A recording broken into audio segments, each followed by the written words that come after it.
welcome into Big Time Hoops OT Sessions. I'm Taylor Mannix. This is episode 1, and it features one of Southern Maine's best, Brady Cummins of Colgate University. Brady, welcome. Thanks so much for joining us today here on the first episode of OT Sessions. We appreciate you giving us your time. Yeah, I'm glad to be joining you here. Thanks for having me. Of course, and look, let's just kind of ask you how things are. Obviously, still going at it with school right now. One more semester remaining, but how's things been going for you since the season ended? Things are going well. It's a little different now that the season's over. We had a couple weeks off to just have time to ourselves and clear our minds after the season, which was nice. But now we're back into it, practicing. Obviously, still got another month of school, so just kind of back on track now, and things are going well. Any chances to take trips home to Maine yet, or is that kind of waiting for the summertime? Yeah, I was thinking about going home over Easter, but there was actually the snowstorm or something like that, so I couldn't make it home. But so I haven't been home since Christmas, but I'll be back in about a month. Well, look, man, hopefully you're able to spend some time at home and away from Hamilton, New York. As you mentioned, that blizzard that came through. How was that in New York? I know we got hit pretty hard here in Maine. Yeah, surprisingly, I don't think it was as bad here as it was in Maine, because here has like the crazy reputation of all the storms and snow all the time in Hamilton. But I think Maine got it worse actually this time. Man, that's a little bit surprising, I guess, to hear, especially coming from that New York area. Well, look, you've now been there for 2 years at Colgate. How have you enjoyed it off the court, man? Because we'll get into the on-court stuff, but how's everything been going for you off the court and kind of acclimating to college up there at Colgate University? Yeah, it's great. I think it has to do a lot with my team and the teammates I have here. They kind of make things a lot easier off the court as well as on the court. But ever since my visit that I took a couple of years ago, I kind of had a feel for it, and that's kind of what made me want to come here, just because the off the court things as well. I knew I'd be around a great group of guys, great coaches as well, but off the court, I got a good group around me, and we keep busy with basketball, but we have a good balance of off the court as well. So it's been good. Always important, man, to have a good balance. And before we get into that college career, I know most folks here in Maine remember you for your time at York High School. You were named All-State, Class A South Most Valuable Player, Western Maine First Team All-Conference. You averaged 19.6 points, 7.7 rebounds, and 2.2 assists per game your junior year as a Wildcat. But then you kind of took your talents over to Brooks School. What went into that decision for you to go from York and then go to Brooks School and play under Coach John McVay? Yeah, so there's a lot of things that went into it, but I think the main thing was getting that extra year that I wouldn't have been able to get at York. If I stayed at York, I could have done a prep year after, but I think after my junior year, it felt like the right time, especially with COVID coming up. I know that was like a crazy season, but giving myself 2 years at Brooks, competing at a little bit of a higher level with different players, different coaches, learning new things was just really big for me before making my decision going to college. So it was very helpful 2 years.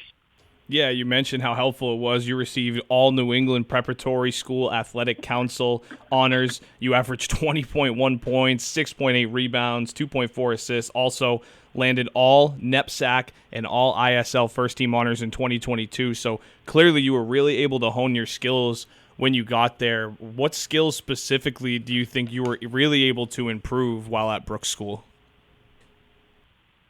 Yeah, I think a little bit of everything. I think mainly just my feel for the game improved a lot over those 2 years. I think at York I kind of relied a lot on my athleticism and just playing the game, but over at Brooks I think my basketball IQ improved and just learning new aspects of the game, which makes it a lot easier to play, really improved, which ultimately set me up a lot for college. But yeah, just bunch of the little things. I mean, my shot improved as well. Becoming more of a guard, not just a wing. Yeah, just a bunch of that type of stuff. So, yeah. Yeah, and look, I mean, skipping to college, you made your debut for Colgate November 7th, 2022 at Buffalo. You dropped 2 points in that debut. What do you remember from that game, my friend? And, I mean, how are you feeling in that D1 debut? You mentioned it. You know, you go to Brooks, you make that commitment, you work hard for 2 years, and you get the opportunity against Buffalo. What do you remember from that debut, if anything? Yeah, I remember that game pretty well, actually, just probably because it was the first game I ever played in college. But yeah, one of our starters was actually out that game, couldn't play. So I think I played a little bit more maybe than I was gonna play. I think I might have played like 10 minutes that game or something. But yeah, it was really awesome. I don't really know the feeling to explain it or describe it, but I don't know. The nerves weren't there as much as I might have thought they would have been, and I think that was probably because preparation from 2 years at Brooks, as well as having a whole preseason in college. Because I mean, constantly from the summer all the way to November 7th, you said first game was. You're constantly competing with your team and doing stuff. So yeah, it was a cool feeling, but I think I was ready and not really nervous. Yeah, and you mentioned being ready for that moment in that first year. What do you think for you was the – I don't even want to ask what the hardest – I want to ask you, do you think the easiest part about adjusting for you to the Division I game? What came really easy for you when you stepped on the court at Colgate? That's a good question. I don't know if anything really came easy, I would say. Had to earn everything, right?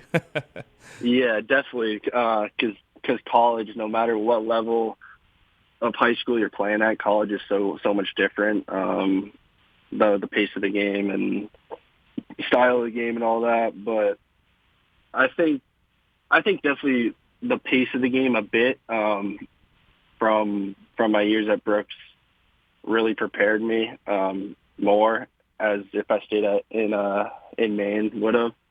So I think that adjustment helped a lot. Yeah, and look, in this season, my friend, you really, took off. You didn't just come off the bench, made your first collegiate start against Loyola on January 3rd, playing 27 minutes, and then you started the final 17 games. And the team finished 16-1 when you were in that starting rotation.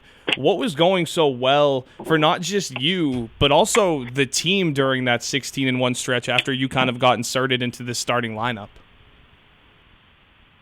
Yeah, I think ever since I started, and we made a little bit of a change before we had a bigger lineup before I was starting, where we had pretty much two centers that 6'10" and above playing together, which they were fourth and fifth years, and they've never really played together like that before. So I think the whole first half of the season we were trying something different with that, with their experience and their size, which we had some success, but there are a lot of things I think holding us back in a way. With those two out on the court together, I think they're more effective when they play separately. They're both just really good players, and I think they pursue their strengths when they're out there alone. So I think for me coming in, I was just able to fill that spot and obviously like bring what I bring, but I think just not having the two big guys on the court together at the same time like opened up more space for us and just allowed us to like flow into our offense more, which was big, definitely heading into conference play and the postseason. Yeah, and I want to get to the postseason in a minute because you really put your stamp on the season there. I know all of us up in Maine, man, we're going crazy watching that game for you in that Patriot League final. But what kind of an adjustment period? You mentioned it, kind of getting into that, like for you, getting those bigger minutes, getting that bigger role. What kind of an adjustment was that like for you? Because obviously that is a whole new role that you were taking on. Definitely. I think whenever you start a game compared to coming off the bench, there's definitely a little different feel to the game that you get. so I had to adjust to it a little bit, but I really don't think it made too much of a difference just because I've been playing with the same group of guys and similar rotations and all that. But, yeah, I mean, it makes it a little bit easier when you start the game. You don't have to come off the bench like all cold, and you get to start the game all warm. So that's definitely a nice part of it with starting the game. Right, and you mentioned it, being able to come into that game and be lukewarm right off the jump so you can catch fire, and you did that when you had a career-high 19 points in the Patriot League Championship victory over Lehigh on January 13th. You finished 8 of 9 from the field. I mean, I got to ask, man, like, did you expect that night to be your night when you were stepping on the floor? When it started to happen, did you just kind of say, hey, this is my night and I'm going to make it mine? Yeah.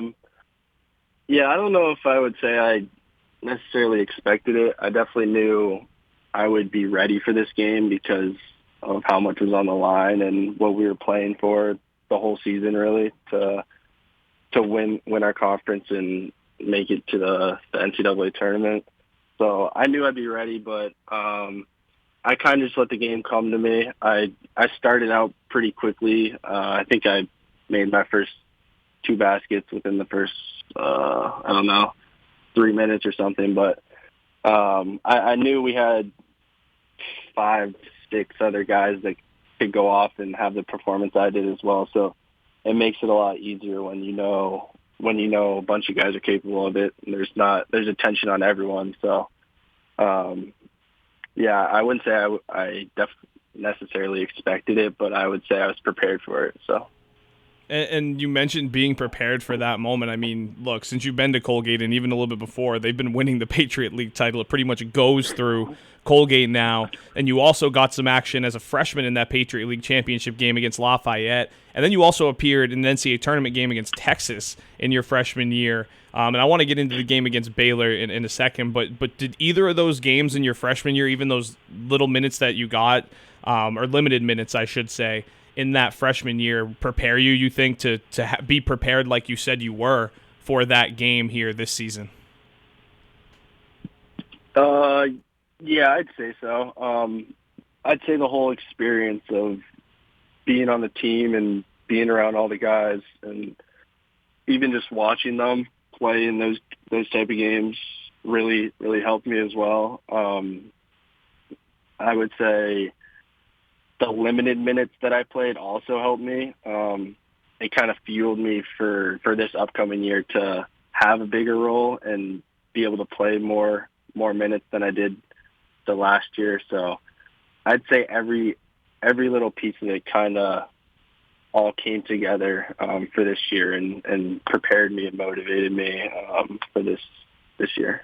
Yeah, well, I know everybody in Maine was so excited for you and is so proud because, we consider you one of ours, man. I remember watching and calling some of your games for York at the Portland Expo during the playoffs and watching how special of a player you were. And to see you take off like this, I can promise you we are all so happy for you. And it's been so fun to watch, and I can't wait to kind of continue to see you go through this journey some more heading into next year, obviously, with Colgate. And look, you got another experience in the NCAA tournament. I feel like I'd be remiss if I didn't ask you about that one. Didn't go the way you wanted against Baylor, but what were maybe some of the experiences you took from that? Obviously, second year now, getting back to that point. I'm sure you guys at Colgate are looking to get past that point next year, but what are some things you take from that game against Baylor? Yeah, well, first, I appreciate everything you just said before. That means a lot. It's really nice. But, yeah, that Baylor game obviously didn't go the way we wanted it to.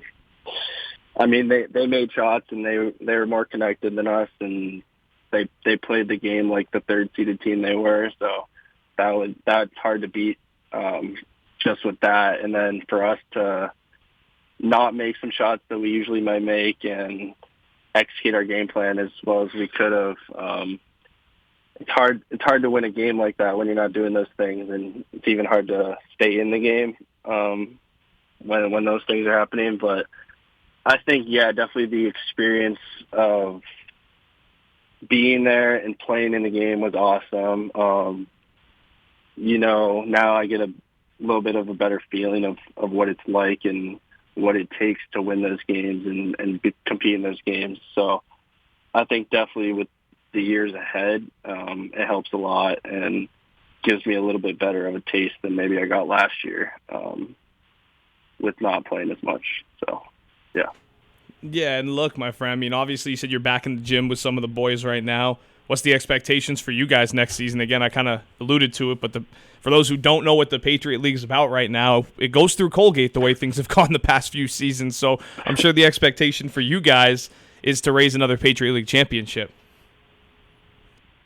Definitely is.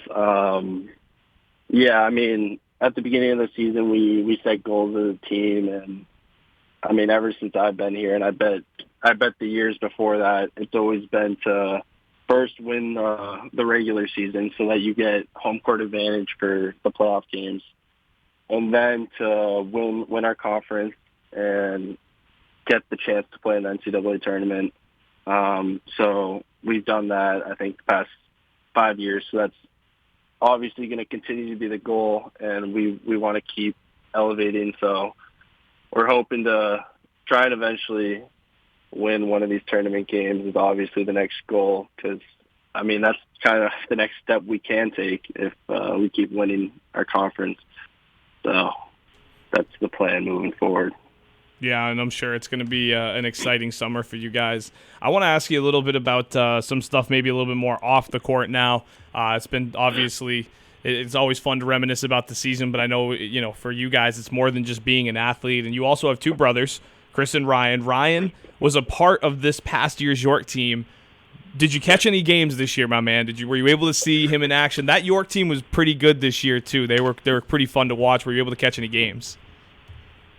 Yeah, so luckily I got to go to one, which happened to be when I was over at home over winter break for, I think, 4 days. So they had a game up in Freiburg, which is probably one of the furthest games they play from York. But I had to make the trip there, so I got to see them play, and it was really great to see them play, because I don't know if I got to see them last year because of how busy it always is, and last year's schedule just didn't work out. But it was great to see a game this year. And then obviously I watch all the games online, so that's really nice that there's that option to have now. So. Yeah, and I love it, man. Always continuing to rep that Wildcat pride. What for you too? I mean, I got to ask this question now that we're on high school basketball in Maine. As someone who played it, do you think Maine high school basketball should adopt eventually a shot clock? And do you think it would benefit the student athletes that play it up here in Maine? Because obviously at Brooks, I'm sure you were introduced to it down there. Yes, I would say definitely a shot clock is needed, and I'm not quite sure why there isn't one yet. I'm big on there should be one. I think it would only benefit everyone, and especially those players that are trying to play at the next level, because I mean they're obviously going to have one if they get there, but. I just think the game gets too slow at times without one, so I think it's needed. Yeah, and how do you think, for people out there that argue that it doesn't benefit, you know, players who are trying to get to the next level, like, what would your argument be back to them? Like, for someone like you that experienced it, what helped you the most about having the shot clock, and how did that prepare you for the next level compared to when you did play in Maine? Yeah, I'd say, I mean, there's obviously a lot of things, but I think the main thing, the main argument of why it will benefit is simply because there is a shot clock at the next level. You can't take that back away. So I think only preparing yourself for that next level is the best way to prepare yourself. So I think that's obviously the biggest thing. But then I think end of game situations as well, when a team's up by like 3 with a minute left and they can hold the ball for a solid minute, kind of just takes away, I mean, part of the game of basketball in a way. So yeah, a lot of strategy taken away from it when you can just play stall ball. Exactly. I think it's hard to teach and learn new things without a shot clock for preparing for the next level. Well, I appreciate you giving us some insight on that as someone who, again, has played without one and then went and played with it, because I always find it interesting, the debate. There's a lot of people who are against it, but my argument is there shouldn't be an argument against it. We should all just be trying to better basketball in the state of Maine collectively.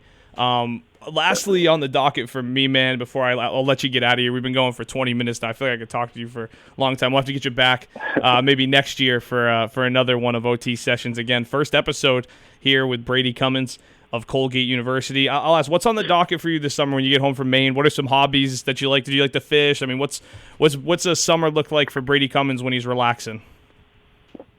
Yeah, I mean, definitely some relaxing in there. I'll probably go on vacation with my family, relax. I'm a big golfer as well, so we got York Golf and Tennis, like 5 minutes from my house. So I play a lot of golf over the summer with my buddies, and obviously continue to play basketball and work out and do all that stuff. But just spend time with my family, relax, go to the beach, do all that type of stuff. And then we're back here at Colgate for I think a little over 3 weeks working out. So I'll have a good mix of being at home and being back here working out. So it should be a good summer with a lot to do. Yeah, like we talked about, always good to have a good balance there. Well, real quickly, too, you said you're a golfer. What'd you think about the Masters yesterday, man? Morikawa absolutely killed me yesterday, bro. Oh, yeah? Killed me. Did you have him winning?